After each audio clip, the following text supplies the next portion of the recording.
नमस्कार, स्वागत है आपका न्यूज 19 में। मैं पुलकित सक्सेना आप लोग के साथ। आइए नजर डालते हैं न्यूज 19 के मॉर्निंग अपडेट की ओर। अफगानिस्तान में मौजूदा हालात को देखते हुए भारत सरकार ने काबुल में स्थित राजदूत और स्टाफ को वापस बुलाने का फैसला ले लिया है। वहीं भारतीय अधिकारियों और दूसरे लोगों को भी एयरलिफ्ट किया जा रहा है। वायुसेना का C-17 एयरक्राफ्ट काबुल से 130 से ज़्यादा लोगों को लेकर के मंगलवार सुबह रवाना हुआ। भारतीय राजदूत भी इसी विमान से आ रहे हैं। प्रदेश की गहलोत सरकार जल्द ही मंत्रिमंडल फेरबदल कर सकती है। मुख्यमंत्री अशोक गहलोत के नज़दीकी लोगों ने इस बात के संकेत दे दिए हैं कि प्रदेश में सियासी बयानबाजी शांत हो गई है। अब गहलोत किसी भी वक्त मंत्रिमंडल फेरबदल का ऐलान कर सकते हैं और जानकारी सूत्रों का कहना है कि इसके लिए गहलोत की दिल्ली में आलाकमान से बातचीत भी हो चुकी है। आलाकमान ने फेरबदल या विस्तार का फैसला पूरी तरह गहलोत पर छोड़ दिया। भारतीय जनता पार्टी प्रदेश अध्यक्ष सतीश पूनिया ने प्रदेश में बढ़ते अपराधों के लिए सरकार को जिम्मेदार ठहराया है। उन्होंने कहा कि राजस्थान में कांग्रेस के नेता सिर्फ सत्ता बचाने में जुटे हुए हैं, जिसकी वजह से अपराधी बेखौफ और आम जनता के मन में डर है। राजस्थान के हर जिले में लूट, चोरी, हत्या और बलात्कार जैसी वारदातें हो रही हैं, लेकिन मुख्यमंत्री के कानों में जू तक नहीं रेंग रही, जिसकी वजह से प्रदेश की जनता का जीना दूभर हो गया। भारत ने इंग्लैंड को दूसरे टेस्ट में हराकर के 5 टेस्ट की सीरीज में 1-0 की बढ़त बना ली है। लॉस्ट टेस्ट में टीम इंडिया ने इंग्लैंड को 151 रन से हराया। जसप्रीत बुमराह और मोहम्मद शमी की 89 रन की नाबाद साझेदारी की बदौलत भारत ने 272 रन का टारगेट दिया था। इसके जवाब में इंग्लिश टीम 120 रन ही बना सकी। भारत और इंग्लैंड के बीच खेले गए लॉर्ड्स में टीम इंडिया के नाम रहे हैं। वहीं अंतिम दिन खेले गए तेज गेंदबाज मोहम्मद शमी और जसप्रीत बुमराह ने अपनी बल्लेबाजी से सभी का दिल तो जीता ही, दोनों ने 90 विकेट के लिए रिकॉर्ड नाबाद 89 रन की साझेदारी की। शर्मा ने 70 गेंदों पर नाबाद 54 और बुमराह ने 64 गेंदों पर नाबाद 34 रनों का टारगेट बनाया।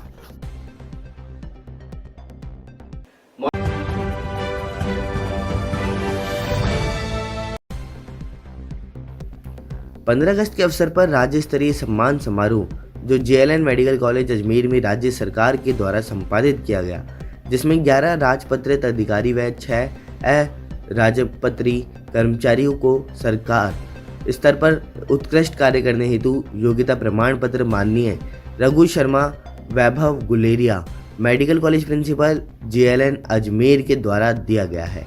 विनीता शेखावत जो लगातार आ रहे जिस अस्पताल में पहली व दूसरी लहर के दौरान मरीजों की सेवा व मैनेजमेंट कार्य सहित कोविड-19 वैक्सीनेशन प्रोग्राम में नोडल अधिकारी के रूप में उत्कृष्ट कार्य करने के लिए जनाना अस्पताल में मुख्यमंत्री के IHMS प्रोग्राम के तहत पेपरलेस वर्क को बढ़ावा देते हुए नर्सेस, पैरामेडिकल स्टाफ को ऑनलाइन ट्रेनिंग में उत्कृष्ट भूमिका निभाने के लिए विनीता शेखावत को राज्य स्तर पर सम्मानित किया गया। कोविड महामारी की दोनों लहर में हमने लगातार बिना घर गए इस महामारी में काम किया, इस उम्मीद के साथ कि इतना बड़ी त्रासदी जिसमें हमारा देश ही नहीं पूरा विश्व इस त्रासदी से गुजर रहा है, तो हमने इस उम्मीद के साथ काम किया और उसमें हम पार भी पाए। हमने अपना कर्म किया। राजस्थान सरकार ने 15 अगस्त के अवसर पर हमें राज्य स्तरीय सम्मान से नवाजकर हमें ये प्रशस्ति पत्र देकर, योग्यता प्रमाण पत्र देकर मुख्यमंत्री जी ने 15 अगस्त पर हमारा उद्बोधन करके हमें जो सम्मान दिया है, उसके लिए हम राजस्थान सरकार के आभारी हैं। और माननीय चिकित्सा मंत्री जी ने जो अजमेर में JLN मेडिकल कॉलेज में यहाँ बुलाकर हमें 17 जनों को इंक्लूडेड मी जो सम्मान दिया है, वो बहुत ही हम उससे बहुत खुश हैं। और तीसरी लहर में हम इस काम के लिए वापस से जोश से तैयार हैं। मैं आभार व्यक्त करती हूँ सरकार का। धन्यवाद।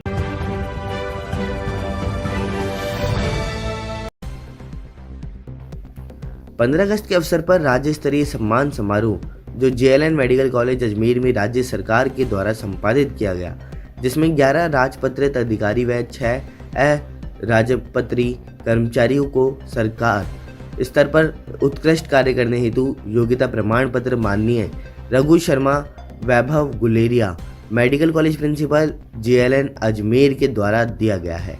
विनीता शेखावत जो लगातार आ रहे जिस अस्पताल में पहली व दूसरी लहर के दौरान मरीजों की सेवा व मैनेजमेंट कार्य सहित कोविड-19 वैक्सीनेशन प्रोग्राम में नोडल अधिकारी के रूप में उत्कृष्ट कार्य करने के लिए जनाना अस्पताल में मुख्यमंत्री के IHMS प्रोग्राम के तहत पेपरलेस वर्क को बढ़ावा देते हुए नर्सेस पैरामेडिकल स्टाफ को ऑनलाइन ट्रेनिंग में उत्कृष्ट भूमिका निभाने के लिए विनीता शेखावत को राज्य स्तर पर सम्मानित किया गया।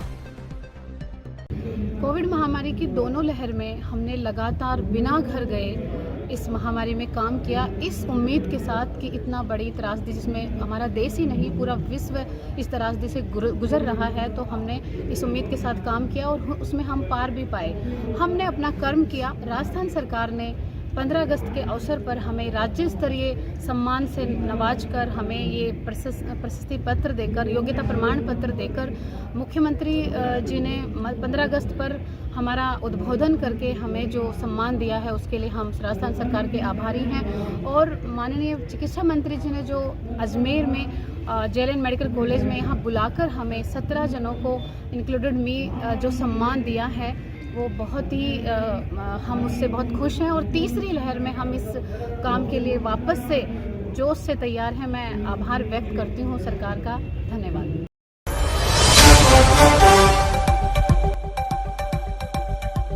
अफगानिस्तान के हालात पर सरकार का बड़ा फैसला सामने आया है। काबुल से लौटेंगे भारतीय राजदूत व कर्मचारी C-17। ग्लोब मास्टर ने काबुल से भरी उड़ान, तो वहीं दोपहर 1 बजे भारत पहुंचेगा C-17 ग्लोब मास्टर। 150 भारतीयों को लेकर के लौट रहा है भारत।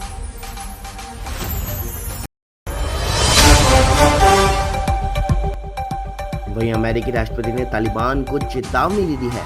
अमेरिका को नुकसान तो भुगतने होंगे परिणाम। अमेरिकी सैनिकों पर यदि हमला तो अमेरिका देगा जवाब। काबुल एयरपोर्ट पर अमेरिकी सेना का नियंत्रण हो चुका है, तो वहीं एयरपोर्ट से उड़ानें फिर शुरू की गई।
सिकंदरा के राजकीय अस्पताल पहुंचे शासन चिकित्सा सचिव सिद्धार्थ महाजन व उनके साथ CMHO डॉक्टर मनीष चौधरी ने अस्पताल का निरीक्षण किया है। अस्पताल की व्यवस्थाओं का जायजा लेते हुए प्रभारी इंद्रजीत सिंह नरूका को जरूरी दिशा निर्देश भी दिए हैं। तो वहीं शासन चिकित्सा सचिव सिद्धार्थ महाजन ने पत्रकारों को जानकारी देते हुए बताया कि हम तैयारी नॉन कोविड की देख रहे हैं ताकि अन्य बीमारियों से ग्रसित मरीजों को समय पर बेहतर उपचार भी मिल सके। साथ ही आपको बता दूं कि उनकी टीम पूरी दौसा जिले में जगह जगह जाकर के जांच कर रही है और शाम को सभी ब्लॉक की मीटिंग लेकर के फीडबैक लिया जाएगा। तो यहाँ हॉस्पिटल में आपने निरीक्षण किया है, इसमें क्या खामियां मिली, क्या निर्देश दिए? देखिए, आज जो हम निरीक्षण कर रहे हैं वो मैं अकेला नहीं कर रहा हूँ, मेरी पूरी टीम दौसा की जगह जगह पे इंस्पेक्शन कर रही है। हमारा बेसिक पर्पस ये है कि किस लेवल तक हम तैयार हैं अगर कोई अगली वेव आती है कोविड में। और तैयारी हम केवल कोविड की ही नहीं देख रहे, नॉन कोविड डिजीज़ जो NCD की मेजर डिजीज़ होती हैं, जैसे कैंसर हो गया, डायलिसिस हो गया, हार्ट के रोग हो गए, डायबिटीज़ के मरीज़ हो गए। क्योंकि ये देखने में आया है कि जब कोविड की लहर आती है तो इन मरीज़ों का जो जितनी हमारे को देखभाल करनी चाहिए उतनी नहीं हो पाती। तो अब जो हमने प्लान बनाया है वो इस हिसाब से बनाया है कि अगर कोई वेव आती है तो कोविड के पेशेंट्स के साथ साथ बाकी पेशेंट्स का भी उसी तरीके से इलाज होगा। तो आज आने का मुख्य पर्पस CHC पे आने का था कि हमारी कितनी तैयारी है। इसमें कुछ कमियां हैं जो हमने CHC की टीम को बता दी है और इनको समय बता दिया है कि विदिन अ वीक इन सारी कमियों को पूर्ति कर लें। और शाम को एक मीटिंग होगी जिसके अंदर हमारे सारी जो टीमें अलग अलग जगह पे गई हैं, सारे डॉक्टर्स चेक करने गए हैं, वो अपनी रिपोर्ट के साथ जिला प्रशासन के साथ उसमें बात करेंगे। वहीं खबर दौसा जिले से, जहां पर सवारी से भरी बस मोटरसाइकिल चालक को बचाने में कूद गई चौकड़ी में। प्राइवेट बस गंगापुर से जा रही थी जयपुर, तो वहीं लालसोट के मंडावी बैपलावत पेट्रोल पंप के सामने की घटना बताई जा रही। ड्राइवर की सूझबूझ से बड़ा हादसा टल चुका है। मोटरसाइकिल चालक पास की दुकान से अचानक आ गया और बस के सामने। जानकारी मिलते ही थाना मंडावरी पुलिस मैच जाब्ते के साथ में घटनास्थल पर पहुंची। तो वहीं मंडावरी पुलिस हेड कांस्टेबल विश्राम ने कहा, नहीं हुई कोई भी अभी जनहानि।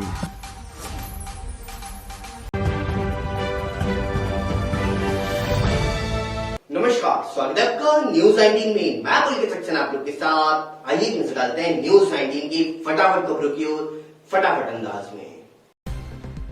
पेगासस जासूसी मामले में सुप्रीम कोर्ट ने केंद्र सरकार को नोटिस जारी कर जवाब मांगा है कि मामले में कोई निष्पक्ष जांच होनी चाहिए या नहीं। सरकार के हलफनामे से असंतुष्ट होकर के कोर्ट ने केंद्र को नोटिस जारी किया। तो वहीं जांच किस तरह से होगी और कौन करेगा, ये बाद में तय किया जाएगा। इससे पहले सुप्रीम कोर्ट ने केंद्र सरकार से पूछा था कि पेगासस जासूसी मामले में सरकार का क्या पक्ष है। केंद्र सरकार के हलफनामा दाखिल कर कहा था कि भारत में बिना नियमों का पालन किए हुए कोई सर्विलांस नहीं होता है। झारखंड में आज जज उत्तम आनंद की हत्या के मामले में सुनवाई कर रहे सुप्रीम कोर्ट ने केंद्र को न्यायाधीशों की सुरक्षा के संबंध में उपाय करने के लिए कह दिया। शीर्ष अदालत ने मंगलवार को हुई जनसुनवाई के दौरान यह भी साफ कर दिया कि इस मुद्दे को केवल राज्यों के जिम्मे नहीं छोड़ा जाना चाहिए। इस दौरान कोर्ट ने न्यायाधीशों की सुरक्षा के लिए उठाए गए कदमों के बारे में जानकारी नहीं देने पर राज्यों को चेतावनी दी। साथ ही कहा गया कि 1 हफ्ते के अंदर हलफनामा तैयार करने वाले राज्यों पर 1 लाख रुपए का जुर्माना लगाया जाएगा। असम के हैलाकांडी जिले में एक दुर्घटना को लेकर के 2 गुटों के बीच झड़प के बाद सैरिसपुर चाय बागान और उसके आसपास के इलाकों में अनिश्चितकालीन कर्फ्यू लगा दिया गया। हैलाकांडी के जिला मजिस्ट्रेट रोहन झा ने सैरिसपुर चाय बागान और आसपास के 3 गांवों में पूर्ण कर्फ्यू लगा दिया, जो सोमवार की रात को 10 बजे से लागू किया गया। देश के कुछ हिस्सों में कोरोना वायरस संक्रमण की स्थिति खराब है। ऐसे में कुछ लोग इसे लेकर के चिंता से ग्रस्त हैं। इस बीच कर्नाटक के एक 40 साल के आदमी और उनकी पत्नी ने कोरोना के लक्षणों के कारण चिंतित होने से सुसाइड कर लिया है। मंगलुरु पुलिस के अनुसार मरने से पहले उन्होंने पुलिस को एक वॉइस मैसेज भी भेजा था। कोरोना महामारी के चलते पुलिस एवं कानून प्रवर्तन एजेंसियों की भूमिका पूरी तरह बदल गई। महामारी की शुरुआत के बाद से भारतीय पुलिस एवं केंद्रीय सशस्त्र बल अपने आप में जरूरी बदलाव लाए हैं, ताकि वे समय की मांग को ध्यान में रखते हुए अपना कर्तव्य निभा सके और राष्ट्रीय सुरक्षा सरकार की सर्वोच्च प्राथमिकता है। अंतर्राष्ट्रीय क्रिकेट परिषद ने आज T20 विश्व कप 2021 का शेड्यूल जारी कर दिया। टूर्नामेंट का पहला मैच 17 अक्टूबर को खेला जाएगा। इसके 7 दिन बाद यानी 24 अक्टूबर को भारत और पाकिस्तान के बीच दुबई में टूर्नामेंट का महामुकाबला होगा। विराट कोहली की टीम इंडिया और बाबर आजम की पाकिस्तान की टीम को सुपर 12 में एक ही ग्रुप में रखा गया है। देश में सोमवार को रिकॉर्ड 87.87 लाख लोगों को वैक्सीन के टीके लगाए गए और ऐसा पहली बार हुआ है जब टीके की पहली डोज लगवाने के मामले में 18 से 44 वर्ग आयु के लोगों की संख्या 45 से ज़्यादा उम्र के लोगों से ज़्यादा है। उत्तर प्रदेश, बिहार, मध्य प्रदेश, दिल्ली और तमिलनाडु में भी वैक्सीन की पहली डोज लगवाने वालों में 18 से 44 आयु वर्ग की संख्या ज़्यादा है और साफ है कि देश के नौजवानों को कोविड टीकाकरण करवाने में किसी तरह की हिचक नहीं है। फटाफट खबरों में फिलहाल इतना ही। बने रहिए न्यूज 19 के साथ। नमस्कार।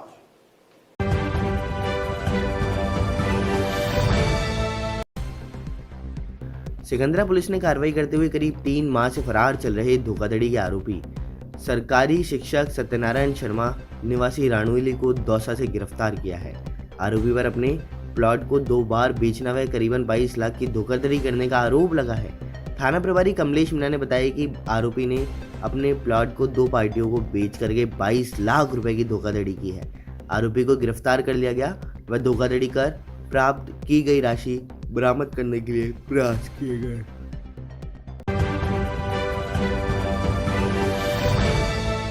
बारह जिले के छिपाबड़ूद में नरेश मीणा के 41वें जन्मदिन पर वृक्षारोपण किया गया। वह छिपाबड़ूद राजकीय सामुदायिक स्वास्थ्य केंद्र पर पहुंचे कि नरेश मीणा युवा टीम ने कद्दावर नेता और लोगों ने छोटा किरोड़ी नरेश मीणा मान करके 41वें जन्मदिन के उपलक्ष्य में नरेश मीणा युवा टीम पकेश मीणा भगवानपुरा के नेतृत्व में मरीजों को और उनके परिजनों को फल वितरित कर नरेश मीणा का 41वां जन्मदिन मनाया है। वहीं नरेश मीणा ने जन्मदिन के अवसर पर उनके पैतृक गांव नया गांव ननावता में हुआ वृक्षारोपण किया। युवाओं को संदेश भी दिया कि नरेश मीणा ने बताया कि कोरोना काल में ऑक्सीजन की कमी से कई लोगों की मृत्यु हुई है।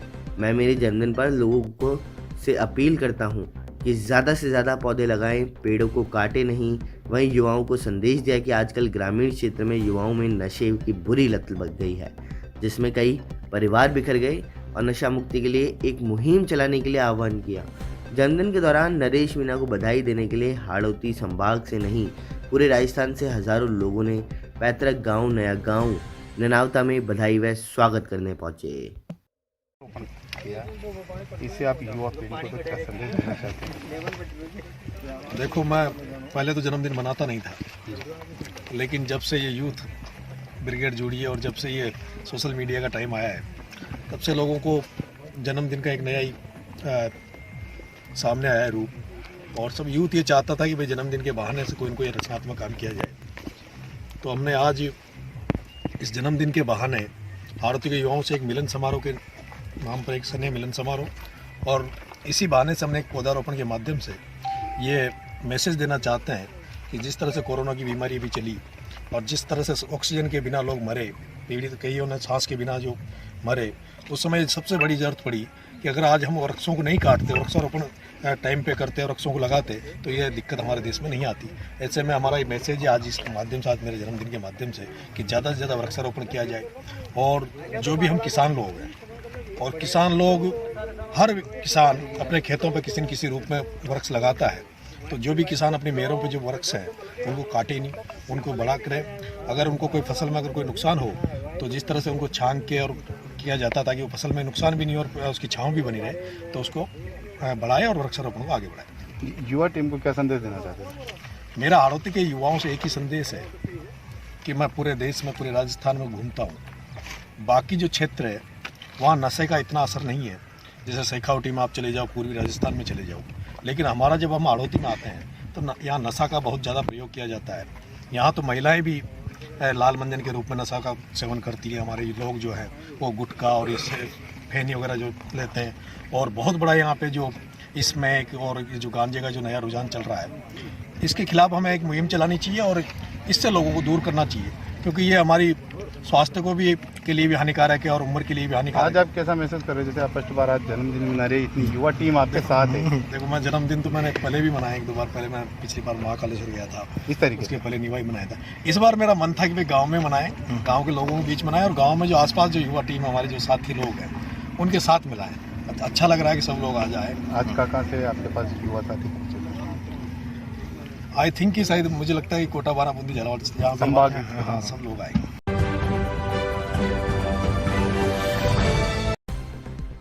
विजय शिक्षण सेवा संस्थान एवं लॉयंस क्लब बांदीकुई कोहिनूर के द्वारा नगर पालिका बांदीकुई के सानिध्य में संचालित इंदिरा रसोई ने बांदीकुई का मान बढ़ाया है। श्रेष्ठ प्रदर्शन के लिए संभाग स्तर पर प्रथम पुरस्कार से सम्मानित भी किया गया। राज्य सरकार के द्वारा 15,000 नगद राशि स्मृति चिन्ह प्रशस्ति पत्र देकर के सम्मानित किया गया। कोरोना काल के अंदर आमजन की पीड़ा को समझते हुए राज्य सरकार ने नारा देते हुए कोई भी भूखा ना सोए के उद्देश्य से संचालित इंदिरा रसोई योजना आमजन, गरीब, बेसहारा, जरूरतमंद लोगों को लाभ पहुंचाने में लोकप्रिय एवं सफल वरदान साबित हुई है। कोरोना काल में इंदिरा रसोई द्वारा प्रतिदिन 800 से 1000 जरूरतमंद लोगों तक भोजन उपलब्ध कराया गया है। जयपुर संभाग में सर्वाधिक भोजन प्रायोजित करवाए गए। इंदिरा रसोई का सफल एवं सुचारू रूप से संचालन किए जाने पर जयपुर संभाग में बांदीकुई की इंदिरा रसोई को प्रथम स्थान प्राप्त हुआ है।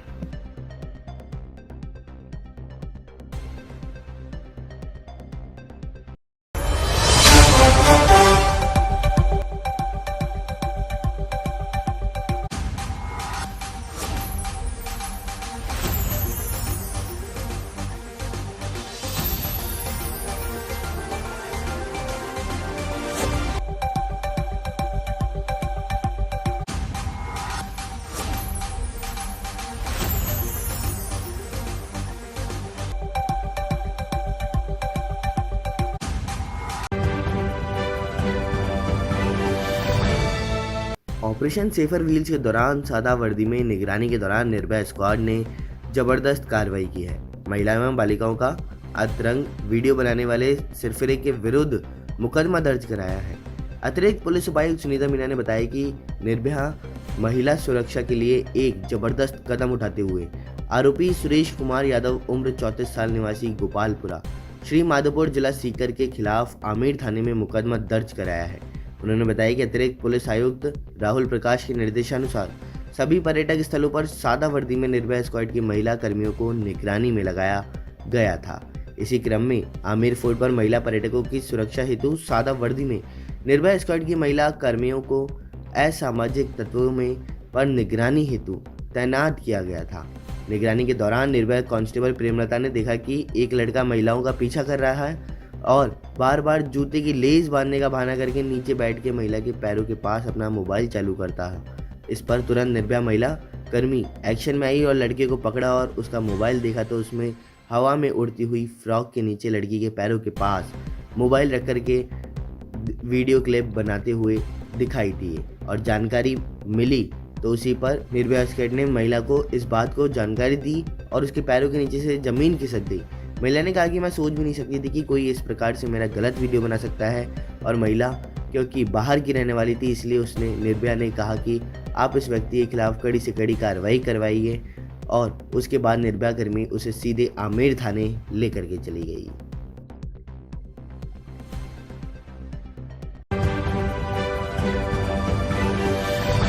आज राजधानी जयपुर राजमार्ग से अलवर के दौरे दौरान बांदीकुई में सांसद राजकुमारी का जगह जगह स्वागत सम्मान किया गया।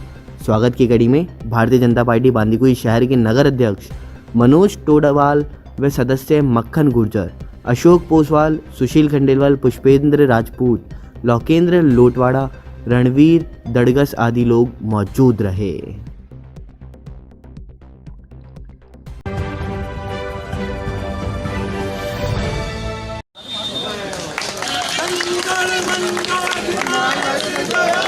भारत भाग विधाता, पंजाब सिंध गुजरात मराठा विंध्य हिमाचल।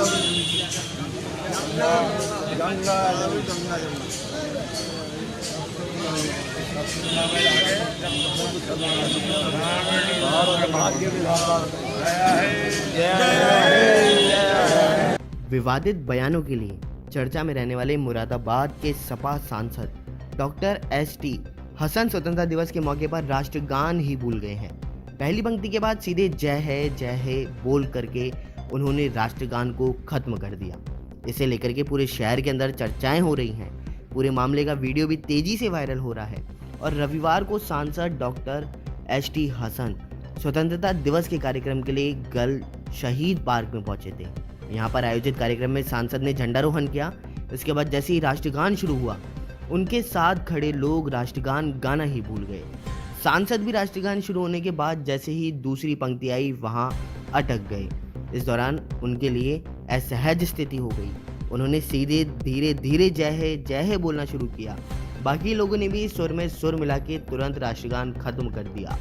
इसके बाद सांसद डॉक्टर एस.टी. हसन कार्यक्रम खत्म करके चले गए और सांसद के साथ हुए इस वाकये पर लोग चुटकी भी लेते हुए नजर आ रहे हैं। सवाल तो इसमें यह है कि सांसद और देश को चलाने वाले लोग ही राष्ट्रगान भूल जाएंगे तो आम लोगों तक इसका क्या संदेश जाएगा।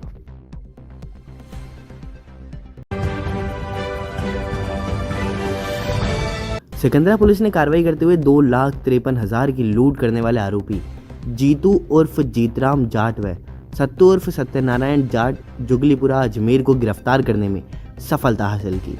आरोपी को कच्चा देकर 6 माह से फरार चल रहे थे। थाना प्रभारी कमलेश मीणा ने बताया कि आरोपियों ने योजना बनाकर के नेशनल हाईवे 21 पर 52 पाड़ा के पास अपनी गाड़ी के पीछे चल रहे वाहन को रुकवा कर उसमें बैठे शंकर व विनोद सनी से 2,53,000 की लूट करके फरार हो गए थे। दोनों आरोपियों को गिरफ्तार भी कर लिया गया और अभी आरोपियों से पूछताछ जारी है।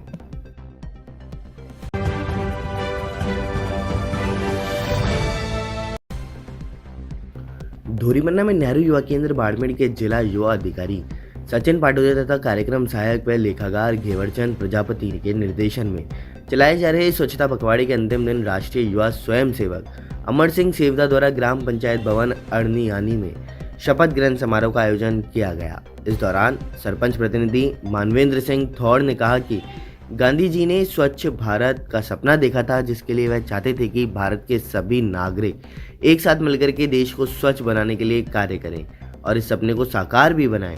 राष्ट्रीय युवा स्वयंसेवक अमर सिंह सेवदा ने कहा कि वर्तमान समय में स्वच्छता हमारे लिए एक बड़ी चुनौती है। यह समय भारतवर्ष के लिए बदलाव का समय है और बदलाव के इस दौर में यदि हम स्वच्छता के क्षेत्र में पीछे रह गए तो आर्थिक उन्नति का कोई महत्व नहीं रह जाएगा। साथ ही साथ अपने घर के आसपास सरकारी विद्यालय, अस्पताल तथा सार्वजनिक स्थलों को स्वच्छ रखने का आग्रह भी किया।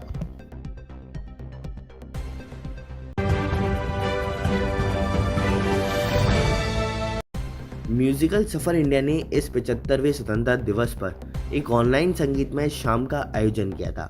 कार्यक्रम में एक से बढ़कर के एक देशभक्ति गीत प्रस्तुत किए गए और गायिका सपना पाठक व गायक अतुल माथुर, असलम खान, शहजाद अली, नवाब खान और कुशाल सिंह ने अपने बेहतरीन गायिका से दर्शकों को झूमने पर मजबूर कर दिया है।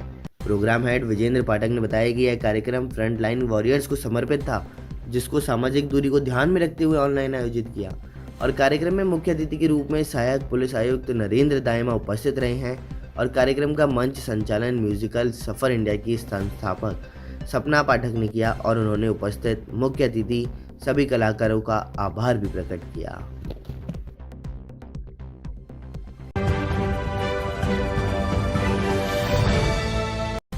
म्यूजिकल सफर इंडिया ने इस 75वें स्वतंत्रता दिवस पर एक ऑनलाइन संगीतमय शाम का आयोजन किया था।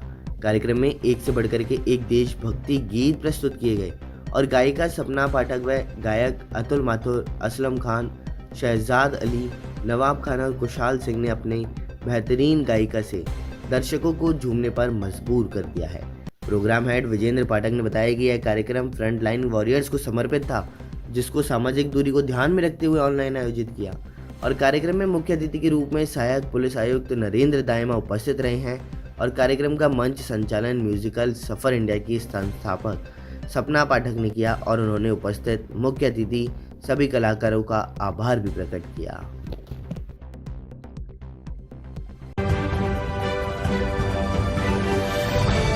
बारा नगर परिषद बोर्ड की प्रथम बैठक हंगामेदार रही है। बोर्ड गठन के 9 माह बाद हुई प्रथम बैठक में विपक्षी पार्षदों ने विकास कार्यों में भ्रष्टाचार का आरोप लगाते हुए टेबल व कुर्सियां फेंक करके हंगामा कर दिया और ऐसे में बैठक को खत्म करना पड़ा है। बैठक के दौरान उपसभापति नरेश गोयल के द्वारा नवगठित बोर्ड के बाद किए गए 48 करोड़ 75 लाख रुपए की लागत के 141 कार्यों की सूची सभी पार्षदों को सौंप करके अनुमोदन करने का निवेदन सदन किया। वैसे विपक्ष के नेता दिलीप शाक्यवाल ने सूचीबद्ध किए गए कार्यों के बारे में पूर्ण नहीं बताते हुए आरोप लगाते हुए हंगामा खड़ा कर दिया और देखते ही देखते हंगामा इतना बढ़ गया कि विपक्ष की महिला पार्षदों ने टेबल कुर्सियां फेंकना शुरू कर दी। हंगामा बढ़ता देख आयुक्त मनोज मीणा बैठक समाप्ति की घोषणा कर पतली गली से निकलने लगे तो उन्हें विपक्षी पार्षदों ने घेर लिया और मौके पर मौजूद उपसभापति नरेश गोयल ने बीच बचाव करते हुए उन्हें बाहर निकाला। के आयुक्त महोदय द्वारा ये जो 141 कामों की झूठी सूची दी गई है, ये एकदम तोती है। बारा नगर परिषद में कोई काम नहीं हुआ है, कोई जानकारी नहीं। इसकी पहले से इसकी इन कामों की किसी भी पार्षद को कोई सूचना नहीं दी गई है, चाहे वो पक्ष का हो चाहे विपक्ष का हो। इनके द्वारा ये झूठे डेवलपमेंट के जो वादे किए जा रहे हैं सब फालतू बातें, बेकार बातें हैं। और आयुक्त महोदय जो ये कह रहे हैं कि ये जोनल डेवलपमेंट से ये करवाएंगे, इससे पहले आप यहाँ बताओ तो सही भाई नगर परिषद में 12 शहर क्षेत्र में क्या होगा, कोई सूची दी इन्होंने। और अगर हम यहाँ अपने विरोध दर्ज कराया तो आयुक्त महोदय ने बैठक को खत्म कर दिया। कितने और के काम है, कितना बजट है इनमें टोटल? इसमें बगैर काम के भुगतान हुआ क्या मामला? हाँ, बिना काम के भुगतान हुआ है। और जो पहले इसमें अधिक से ज्यादा काम है वो पहले के जो पूर्व सभापति थे उनके टाइम के काम लिखे गए हैं। अभी कोई काम नहीं हुआ है, नया कोई काम नहीं किया गया है, इसका हम विरोध दर्ज करते हैं। में आपने इतनी बोरिंग कराई है 6 से 10 इसी तरह का पैसा इन्होंने कई जगह पे लिख रखा है और हमको कोई अनुमोदन सूची इन्होंने पहले से नहीं दी थी ताकि हम उसके देख सकें। हमने जो जल्दी में 2-3 घंटे में हम देख घोटाले इनके उजागर हुए हैं जिसकी कोई सीमा नहीं है। इन्होंने पूर्ण रूप से घपलेबाजी करी है, पूरा बोर्ड भ्रष्ट है एकदम।